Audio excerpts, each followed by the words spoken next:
the City Travel with Kids podcast, helping you plan big city trips with kids.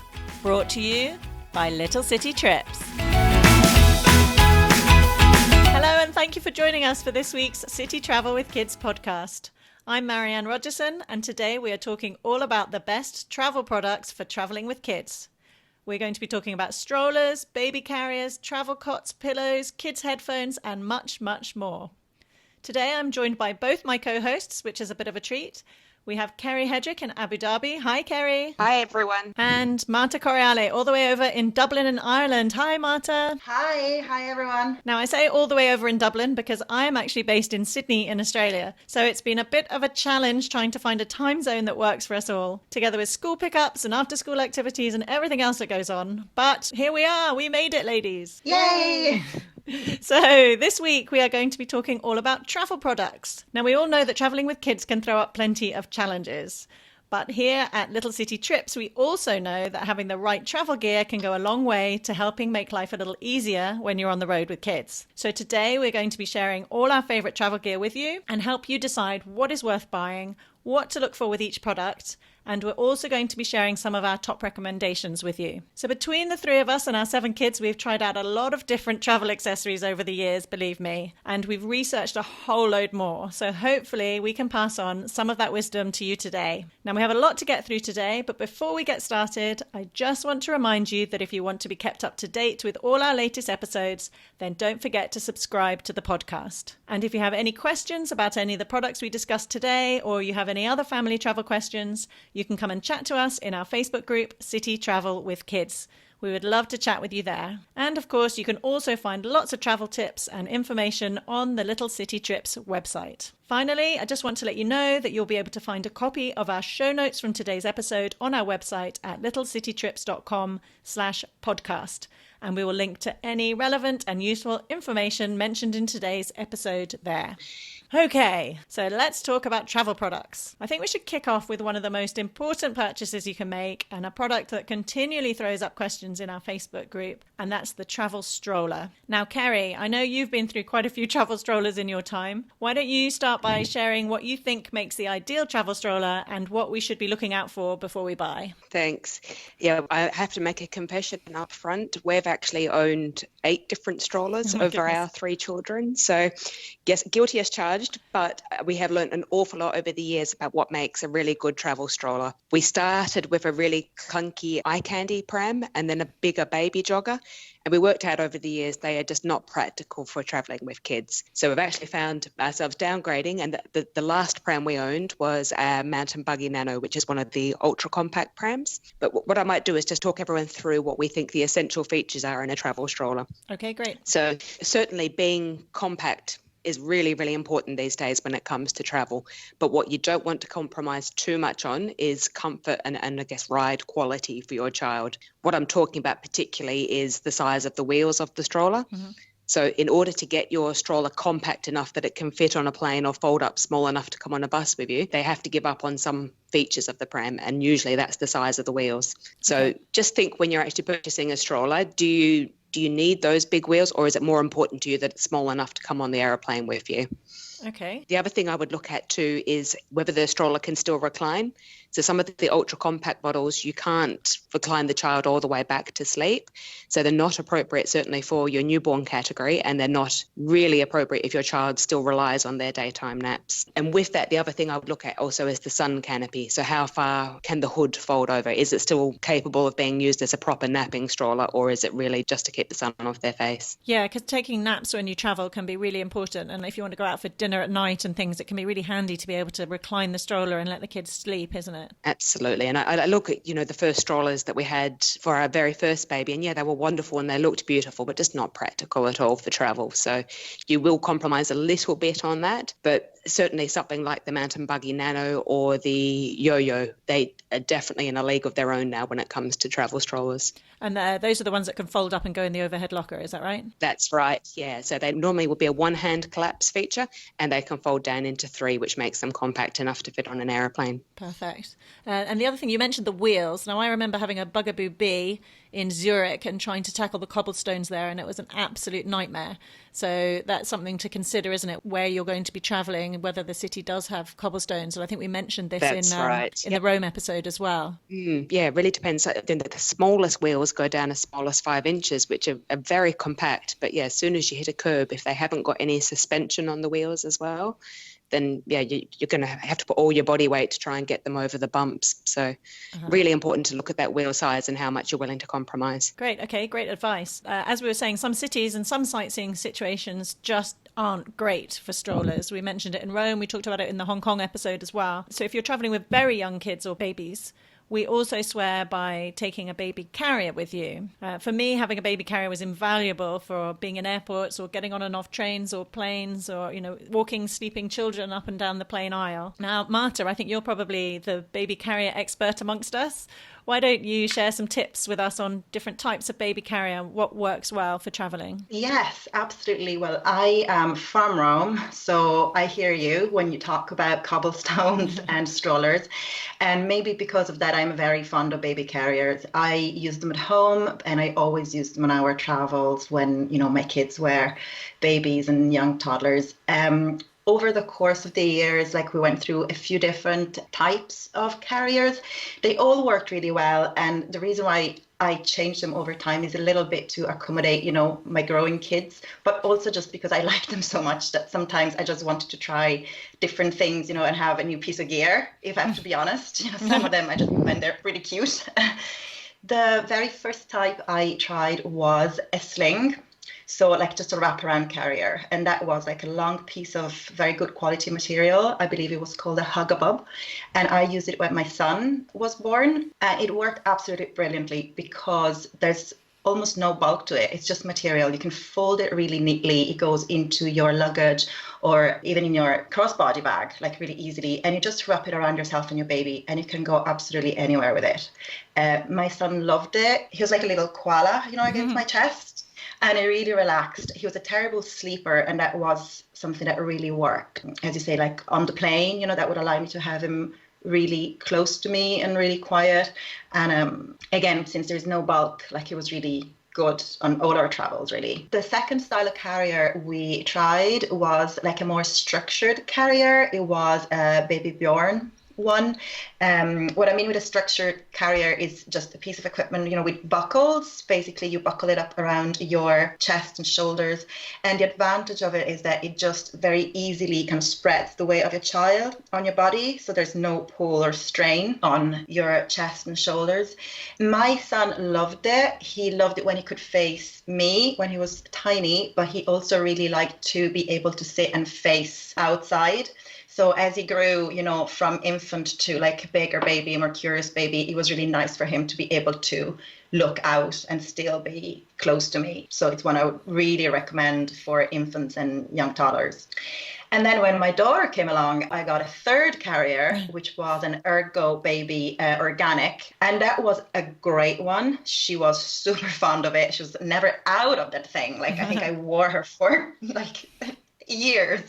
And the great thing about the Ergo Babies, again, it's structured, so it's very easy to put on and on. You buckle it in and out very easily, and it has very many positions. So she could sit on my chest facing me or facing out. She could sit on my hip. There was one of the positions is to have her, on your side, which I found it really useful when she was a little older.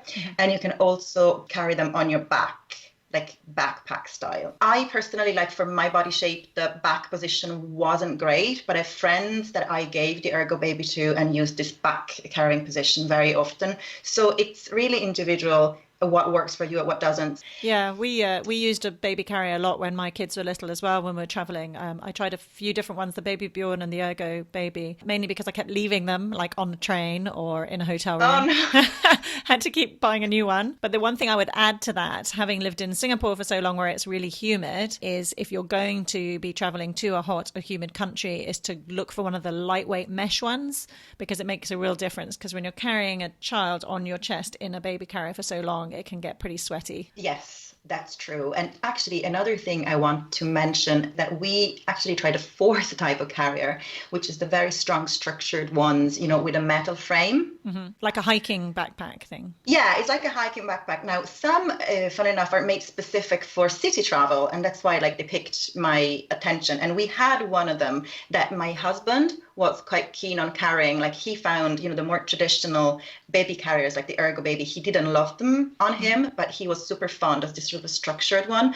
The only thing that I would say is that I find them for city travel sometimes a little bit tricky because the metal frame, like if you're going to a museum or something like it, make them a little bit too bulky for sightseeing. And they're generally suitable for slightly older children as well, aren't they? Yes, it's for older toddlers, and usually they're able to step in and out of them on their own, which is nice. But yeah, it's just for older kids, I find. Okay, great. Let's move on to car seats then. I think this can be a real concern for parents when they travel because obviously at home we're also diligent with using our car seats in our cars, but this can all go out the window when you're traveling and you've got to take a taxi across a city or you've got to get a hotel transfer or something.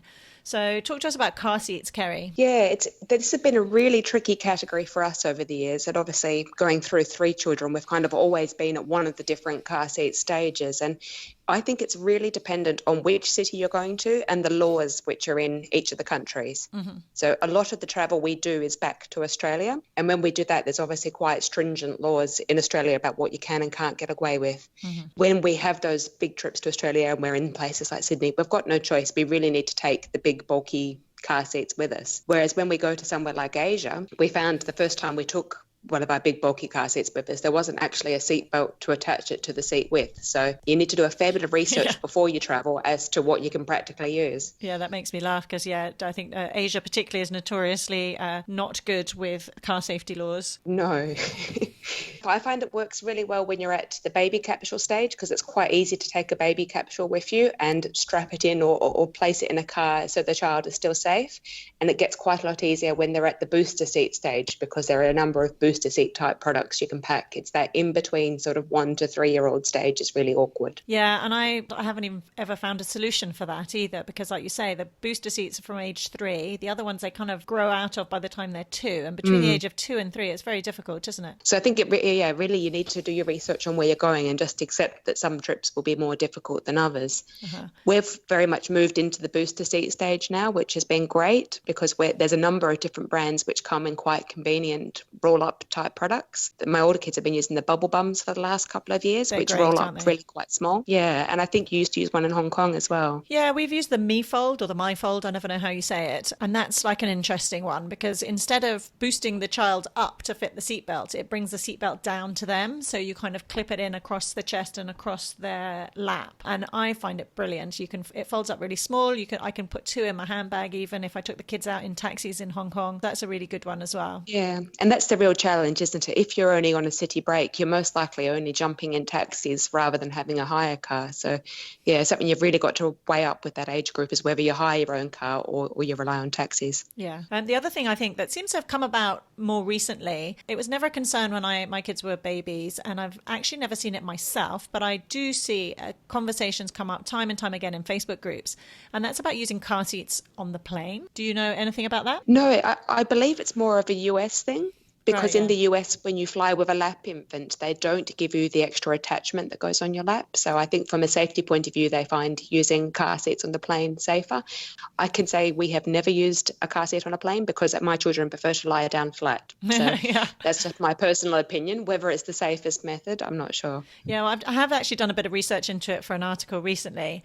And if you look at the FAA website, which is like the governing body of safety on airplanes, they say categorically that the safest way for a child to travel is to be in a car seat on the plane, which I found really interesting. What I do know is if you do want to do that, you need to make sure that the car seat has a sticker on it saying that it is approved for aircraft travel, and you also need to make sure that it's narrow enough to fit in the seats, which I believe is about 19 inches. So you just need to check that first. How about you, Marta? You got anything to add to that? Yeah, I just wanted to say about going back to traveling by car. We have started always traveling with our bubble bums, which you have mentioned again, because I find in cities sometimes we rely on Uber rather than traditional taxis. And depending where you are, Uber cars follow private car rules. So they won't pick you up with a child unless they come with a child seat, while taxis usually are exempt for this rule. So I just find that to be sure and have more, transport options, we always have our own. And as we said, the bubble bum is really small and easy to carry. So we just found it's always worth having it on us. Yes, great advice. Okay, so while we're talking about babies and toddlers, let's move on to something else that may be nice to have, is a good diaper bag or nappy bag or changing bag, whatever you call it, depending on where you live in the world. I think what works really well for traveling is to have a backpack style diaper bag, and you can get some pretty good ones now. You could, of course, use any kind of backpack, but I think the actual diaper bags have lots of useful features that maybe make it nice. Marta, what do you think about that? Yes, I agree. For the longest time, I did not have a diaper bag or, a nappy bag. When I was just at home, I used just a standard crossbody bag that I would equip with a little, changing kit. But on travels, I find a backpack with, specific pockets and sections inside. It comes in really, really handy. What I like about the backpacks is that they usually look nicer than many diaper bags, and they look like travel gear more than just baby gear. Some of the diaper backpacks, like they could be in solid colors, may that be black or red, and they don't stand out as a baby changing item. They just stand out as a normal bag, which I like. What about features? If you are going to go for a proper diaper bag, what features are useful when you travel? You said lots of pockets. Anything else? I usually look for two main things. One thing is the size and padding of the straps, whether these are shoulder straps for a backpack or just one shoulder strap for crossbody bag. I think when traveling, because you're likely to be walking for, many hours, it's really important to have something that doesn't strain your neck or pull or cuts into your neck. So I think how padded the shoulder straps are, that's a big thing I look for. And the other thing I look for is pockets. I like my changing backpack to work also as a normal day pack. So in that case, if there are different pockets that I can separate baby items, bottles, documents, some even have a laptop compartment. So, these backpacks can become your main day bag. And I think, traveling is all about having versatile gear, so I think this can be a very good purchase. Sure. I would just add to that, if you've got a very young baby and you're taking food and things with you, it can be helpful to look for insulated pockets so you can keep it cold or warm depending on what you're doing. And I know a lot of diaper bags do have that as well. Yes. And on travels, snacks are always a good thing to have. Exactly. We all know you can never have too many snacks when you travel with kids. Okay, so once your kids are a bit older, it's time to think about them having their own luggage. Now, I think all three of us have had trunkies for our kids, haven't we? Now, if you don't know what indeed. If you don't know what a trunkie is, it's that cute little ride-on suitcase that comes in various designs. You've probably seen them in airports. There's ladybirds and tigers and gruffalos and all sorts. Now, I think the trunkie is like the Marmite of family travel products. People either love it or they hate it. And I know we have both camps here today, so it'll be interesting to hear what everyone has to say. For me, I loved our trunkies, and I was actually a bit sad when our kids outgrew them. But Kerry, I think you're probably in the hate it camp, aren't you? Talk to me about it. I'm afraid I'm in the hate it camp. I'm sorry, everyone. I think we made the mistake of giving it to our child too soon. So I think we started from about 2 years old trying to get our daughter to take the trunkie. She massively overfilled it with toys. We ended up carrying it 90% of the time. It was just a nightmare. We took it on one big long haul trip with us and never again. Although I have to say, in its defense, it's quite light. It's quite easy to carry if you have to. I think the absolute key is not to overfill it. I think we had every toy you could imagine under the sun in it, and she insisted on carrying it at the start. And then, of course, you end up carrying it and realize how heavy it is. Yeah, that is an issue with the trunkie, I have to say. The other thing I think it's worth talking about is the safety of it. Now, in trunkie's defense, it is not designed for pulling children on. It's actually designed for kids to ride themselves and push themselves along with their feet. But I think probably most parents ignore that and actually pull their kids through the airport on it. And I know we've had many a trunky race through the airport, but you do need to be careful with it. I did once, we were in Edinburgh Airport and we heard our names over the tannoy because we were about to miss our flight. And I yanked the trunky and starting to run, and my daughter fell off the back of it. So you do need to be careful with it. And I also have a friend whose daughter went off the front of it and ended up with stitches in her chin. So I do think you need to be careful with it. But for me, I loved it. How about you, Marta? You're a trunky fan or not? I am a huge trunky fan. We have been using our trunkies for something like 4 or 5 years. Like my kids are technically way too old for them. Like my kids are 7 and 8 and still want to carry their trunkies. I just find them good because they are happy to be in charge of them. They love pulling them around. And I find it handy that if you carry them onto the plane as hand luggage, they fit under the seat in front of you. So you always have everything like really close to you. So that definitely worked for us. I do agree that you have to be careful. And what I find is that if you are in a busy place like a train station and your child has a very long leash, and there are little trunkies at the end of it, people may trip. Yeah. Like it's just because it takes up a lot of space. So the only thing I would say, just make sure that the length of the strap is okay for your child to maneuver it safely. But otherwise, no, we are still using them after years. So yeah, that was one of the best travel purchases for us. Okay. Okay, Kerry, so as you're not a fan of the trunky, why don't you talk to us about some alternatives then for kids? We are definitely backpack fans. So try and get the backpack that fits the size of the child. Again, if it's too big, they'll simply overfill it with toys. So each of mine kind of have a graduating different size of backpack. When they're quite small, we've gone with the ones that have the reins on it as well. So the skip hop variety of bag where they can have like a cute little character and reins. And then as they've got older, slightly bigger backpacks up to the size, we roughly go by the size that an iPad can fit in is about the right size for a child. Okay. Yeah, my kids now they've outgrown their trunkies. They have pull-along wheeled suitcases that they're probably bigger than they need, but we can fit everything they need for the plane in there, and they love those. Okay, let's move on then and talk about sleeping when you're staying in hotel rooms or Airbnbs or even a weekend at grandma's house. I think one of the best purchases we made for traveling when our kids were very young was our Baby Bjorn travel cot. It is super lightweight. I think it's like 5 or 6 kilos, so it doesn't take up much of your weight allowance on the plane, and it's also super easy to put up and take down. And I believe that Phil and Ted's have also brought out a very similar one now, which a lot of people like because it has a zip around the outside. So I think something that people didn't like about the Baby Bjorn is you have to lean over because the mattress is on the floor. You have to lean over to put the child in and out, whereas the Phil and Ted's now has a zip around the outside. So for me, yeah, that Baby Bjorn travel cot was probably one of the best purchases we made because we did a lot of traveling when the kids were real tiny babies, and it just meant that they have the same cot to sleep in every night, no matter which hotel room or where we were staying. They had that continuity. How about you, Marta? Anything to add to that? Yeah, well, we received a travel cot as a present when my son was born. And he liked it. And then when my daughter came along, she liked it as well. But I have to say, we never really used it on travels. Like we use it back in my mum's house. It was always there, temporary bed whenever we were visiting.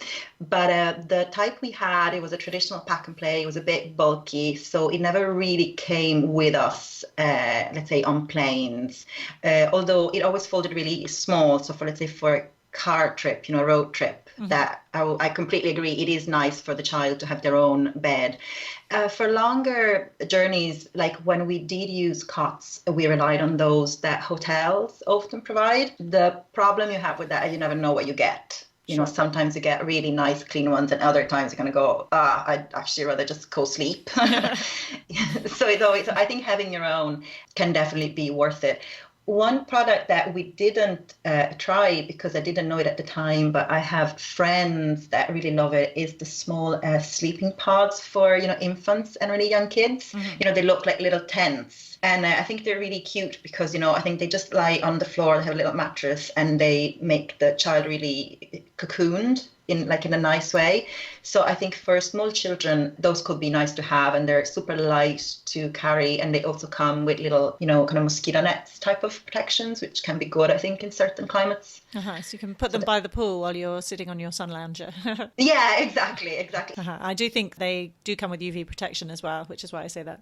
Okay, great. And what about when they grow out of the travel cot? Yeah, once they're like toddlers, little bit older, what do we do then, Kerry?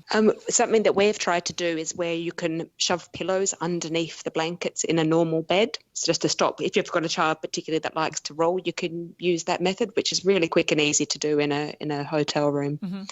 But very much like yourself, we went to the Phil and Ted's a few years ago. We did start with a pack and play. Worst decision ever. Never try and travel. If you're trying to do city breaks over, don't try and take a pack and play with you. It's just too bulky. But yeah, the Phil and Ted's definitely was a lifesaver for us. And in fact, ended up becoming our son's bed for a couple of months when he was sleeping in with us. So yeah, really like it. The only thing I would point out is its feet stick quite far out into the room. So it's not great if you're in a small space. But yeah, really like using that as a travel cot. Mm-hmm.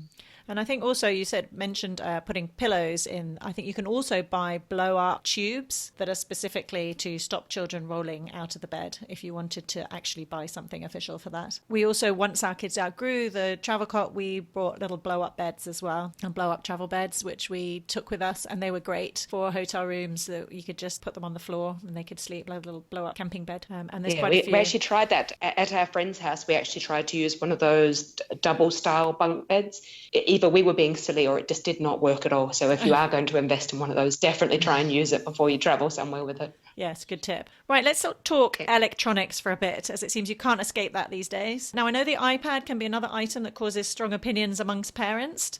I'm in the camp of letting my kids have iPads when we travel, and for me, it's the absolute saviour of long-haul flights.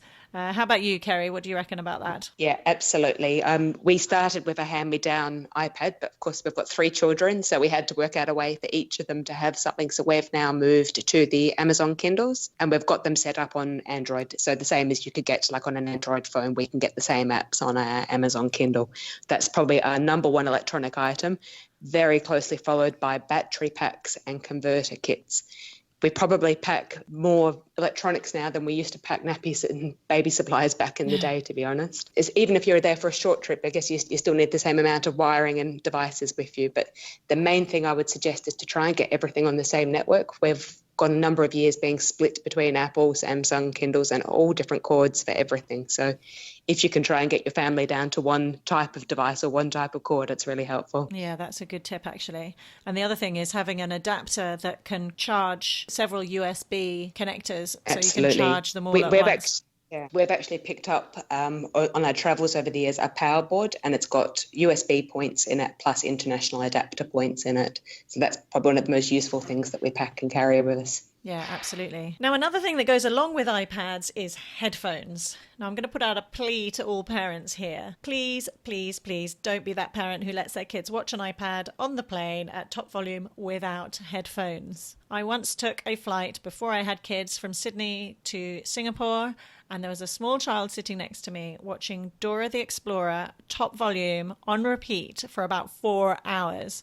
And I vowed that day that I would never do that once my kids came along. So do everyone a favour and get some headphones. Now, I've done a lot of research into this, and I have to say the statistics from the World Health Organization are pretty scary when it comes to headphones and children, to do with hearing loss and everything. You have to be super careful and do your research when buying headphones.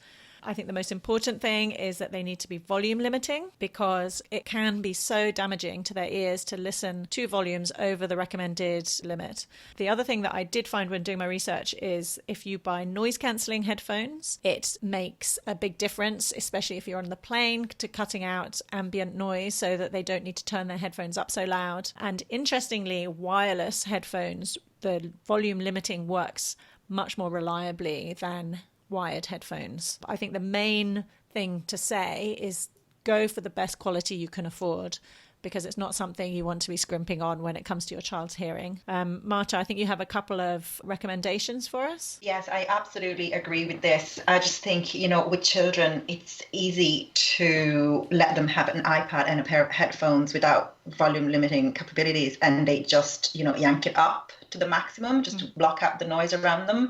And that is just really dangerous. So what we did find that worked well for our kids were, these headphones, I think they're called Puro Sound, that, have this inbuilt volume control that keeps it safe for them.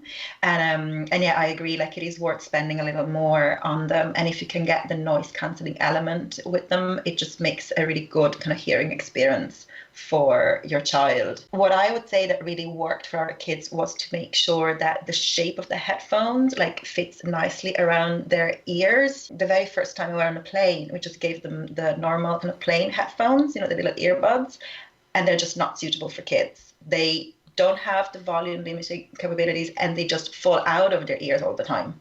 So we spent one very long haul flight just fighting against the earbuds. So now we always have our own. I agree with the wireless ones, because especially if you're on the plane, like if you have a long wire, the kids can get tangled up in it.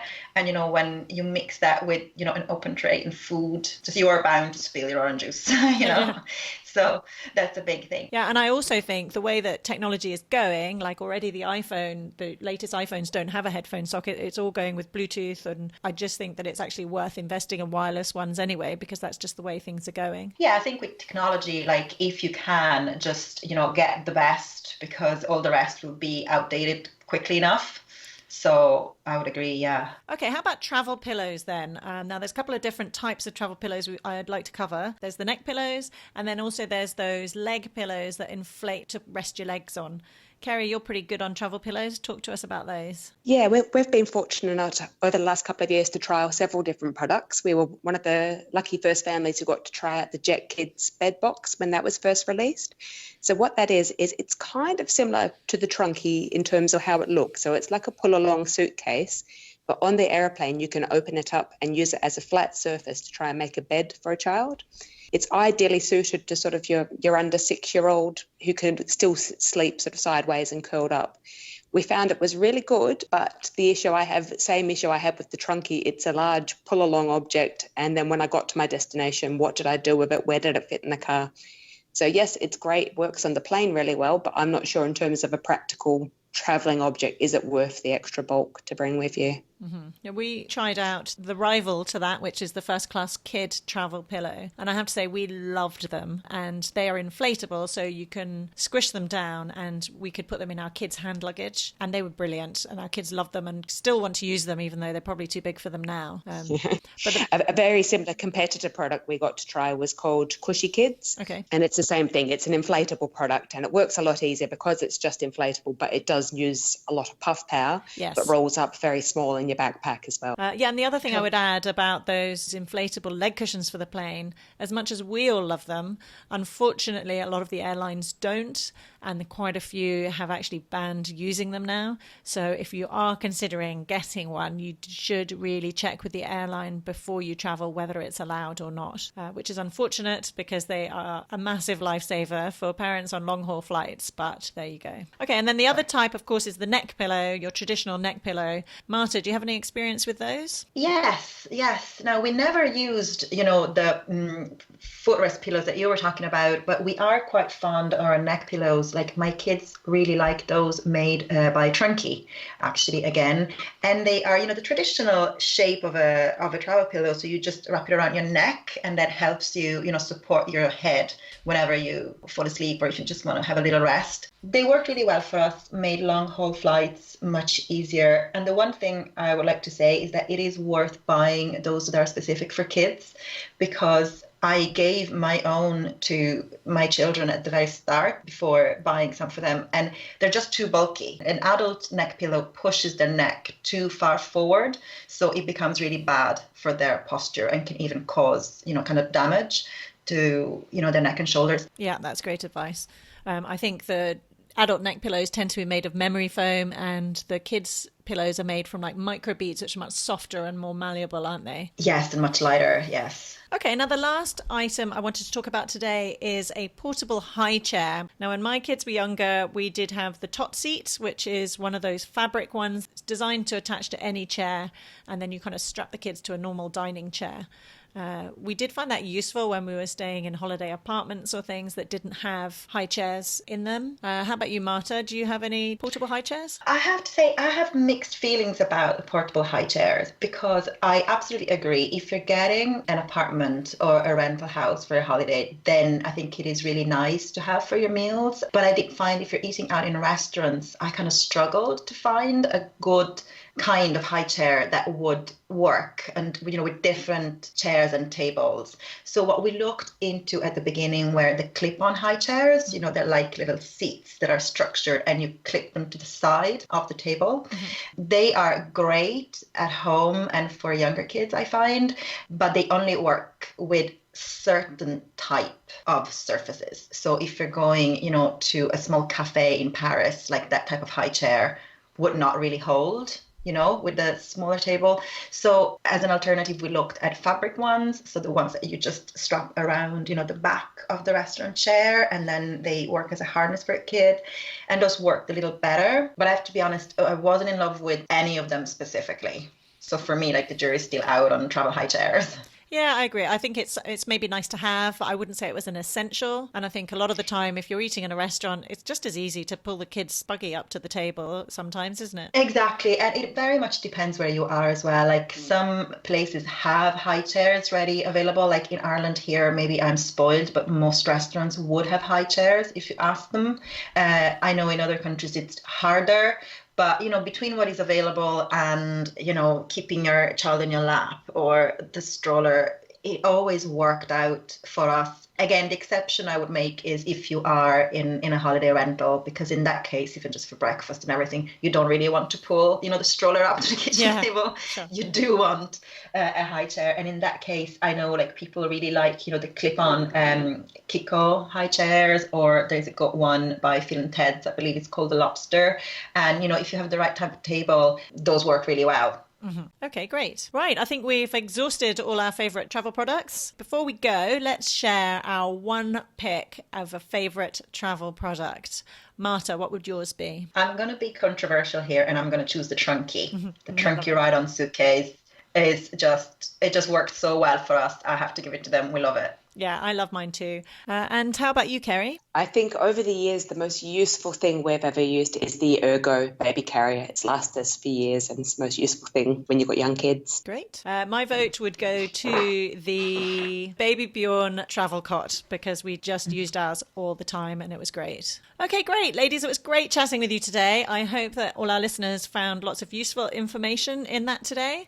Remember that we will be sharing everything we talked about today and any useful links in our show notes, which you can find at littlecitytrips.com/podcast. And you'll also find loads of great information and product reviews on our website.